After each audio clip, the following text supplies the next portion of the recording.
मोची ने एक मोटा सा डंडा पकड़ा और जी भर के उसकी मरम्मत की। वो थोड़ी थोड़ी देर बाद उठता और डंडा लेकर गीदड़ की ठुकाई शुरू कर देता और जब थक जाता तो फिर अपने काम काज में लग जाता। गीदड़ दिल ही दिल में सोचने लगा, अगर ये मुझे यूं ही मारता रहा तो मेरा जिंदा बचना मुहाल है। गीदड़ यूं ही मार खाते जा रहा था और वहाँ से निकलने की तरकीबें भी सोच रहा था, मगर बंधा हुआ था, भाग भी नहीं सकता था, लिहाजा पिट पिटाकर खामोश हो जाता। रात जैसे तैसे गुजर गई और सुबह जब मोची अपने काम पर गया तो गीदड़ सोचने लगा, यही मौका है कुछ ना कुछ करने का, कोई अच्छी तरकीब सोचनी चाहिए। गीदड़ कुछ देर बैठा सोचता रहा और आखिर उसके जहन में एक तरकीब आई। उसने इर्द गिर्द चक्कर लगाकर अपने आप को रस्सी से और भी जकड़ लिया और इस तरह से चीखने लगा जैसे अपने साथियों को बुला रहा हो।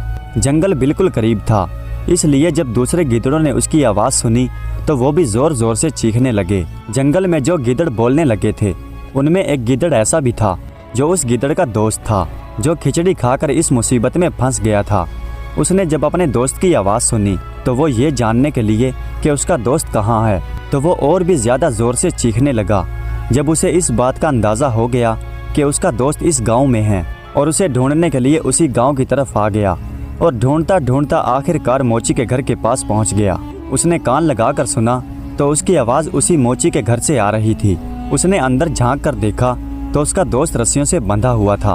वो जब उसके करीब पहुंचा उसने अपने दोस्त से पूछा, क्यों दोस्त, तुम यहाँ पर क्या कर रहे हो और तुम यहाँ पहुँचे कैसे? और रस्सियों से बंधे हुए गीदड़ की इस कदर पिटाई हो चुकी थी कि उसका सारा जिस्म सूज चुका था और इस वजह से वो बहुत मोटा ताज़ा दिखाई दे रहा था।